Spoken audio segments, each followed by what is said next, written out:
Good evening, I'm Alexa Olson. And I'm Jeff Angelonis. Good evening. The big story tonight on Twin Tiers Evening News. Controversy at Olean General Hospital, reused insulin pens. The story released earlier today. WVTT's Valerie Tysaner joins us live in the WVTT Digital Newsroom with the latest. Valerie. Olean General Hospital released this press release earlier today. I did sit down and speak with the president, who very much wanted to make it clear that there is no record of any blood infections having occurred. But if you have received an insulin pen release between November of 2009 and January 16th of this year, he does say you should probably get tested. 1,900 patients will be getting a letter today suggesting or recommending that they come in for testing. Upper Allegheny Health System President and CEO Timothy Feiner ordered the letter sent out after discovering that insulin pen reuse may have occurred between patients. We've had a few calls today. This was not an issue, absolutely, of reuse of needles, because we use special safety needles on our insulin pens such that after a single injection, without removing the needle and inserting a new sterile needle, you can't provide another injection. But even without needles, blood infections can transmit from one patient to the other. The issue is that there's the possibility, very remote, of regurgitation of kind of bodily fluids, blood, into the insulin pen cartridge, and that if it's used on other than the intended patient, there can be the transmission of infection. Olean General Hospital discovered the insulin pens may have been reused after an internal investigation sparked by the media coverage of a different medical center in Buffalo. We were aware of the problem with insulin pens at the Buffalo VA Medical Center, and so that prompted us to audit our use of insulin pens here at the hospital. Since discovering the problem on January 16th of this year, Olean General Hospital has changed the way they administer insulin to the same method used by their sister hospital, Bradford Medical Center. Bradford Medical Center has never used insulin pens. They use single-patient, multi-use insulin vials, which Olean is using now. Olean removed insulin pens from use January 16th. OGH does have a call center, counselors, and a free testing center if you are among one of those people who has been contacted or think you may have received an insulin pen injection. In the WVTT Digital Newsroom, I'm Valerie Tysaner. Back to you in the studio. Valerie, very compelling story. Thanks for your reporting. How do you feel about the story? We are following the conversation on our Facebook page. That's facebook.com/WVTT News. Lots of comments so far, but we'd like to hear from you as well. That's facebook.com/WVTT News. Alexa.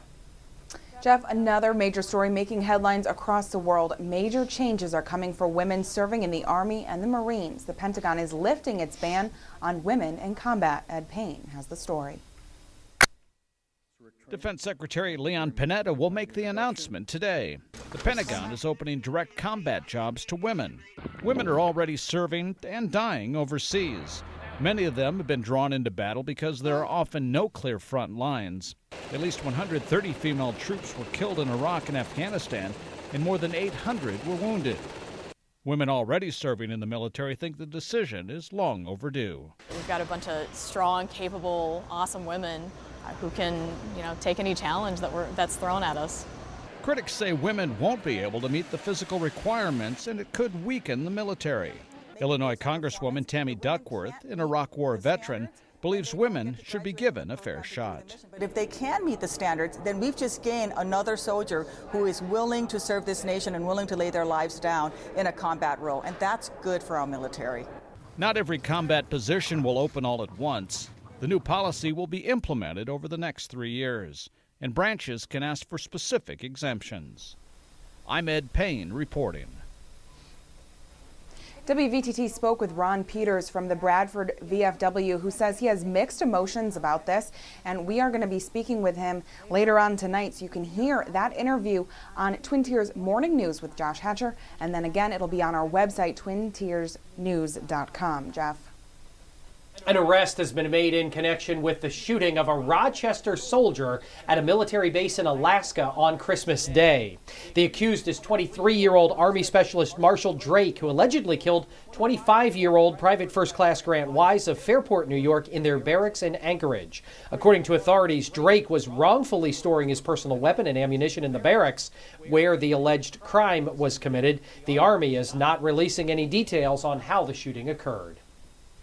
And the weather continues to be brutal out there, but the good news is that we have had some sun, which helps accelerate that ice melting process. And a poll on our website, WVTTnews.com, is showing 100% of the people who voted in our poll about the weather say they're not leaving their house with a temperature this cold. The daily poll is a new feature on our website, so go check it out. Let us know what you think. Again, that's WVTTnews.com. The Toonie Valley Council of Governments includes the city of Bradford and surrounding municipalities. COG met last night to talk about the possibility of a regional sanitary authority. Foster Township Supervisor Jim Connolly has been very vocal about his opposition to that consolidation, but Bradford Mayor Tom Reel tells WVTT News that it could actually benefit the smaller municipalities. There's not even a sanitary authority in Foster Township anymore. That was dissolved probably 3 years ago or so. One of the main benefits of it is that the outer municipalities like Bradford Township and Foster Township do not get to select who they have on the existing city sanitary authority board to represent them. The townships have no representation. With the new board, they would have representation. WVTT also spoke with Olean Mayor Linda Witt today, who gave her reaction to Tom Windus's budget for an increasing in funding. She says that the increase in his budget could help move along big projects that have been waiting in the wings for a while now. He wanted to put more of the projects in, the big projects like the tunnel at Bradner Stadium itself, what's going on with different larger projects in the city. And I think the council needs to be aware of things that need to be done that haven't been done to this point. To see the story that we did yesterday on Windus's proposal for a budget increase, you can log on to our website, WVTTnews.com. A Jamestown police officer is facing charges tonight after he allegedly threatened to harm himself last week.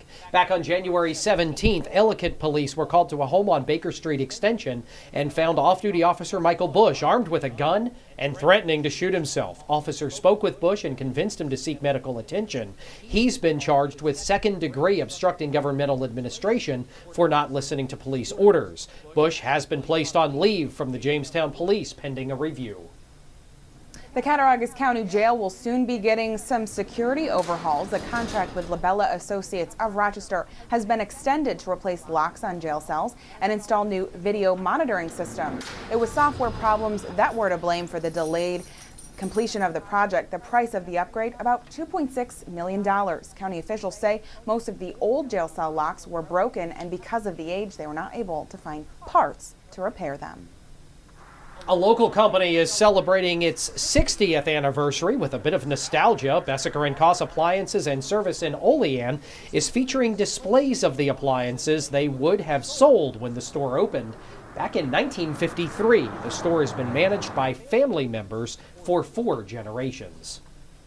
And traffic tickets are more often than not plea bargain to a lesser offense, which means that drivers might avoid getting points on their license and seeing an increase in their insurance costs by merely paying a court cost or fine for the violation. Now, Governor Andrew Cuomo wants to change this recurring pattern by changing the law that allows plea bargaining. In a recent budget message earlier this week, Governor Cuomo is calling for a restriction on plea bargains for speeding, and if there were a case where a speeding ticket resulted in a plea bargain, the driver would be required to pay the state a mandatory of $80 in addition to other fines. Jeff? Well, we won't charge you for the first look at WVTT weather. It's next on News Channel 25 WVTT.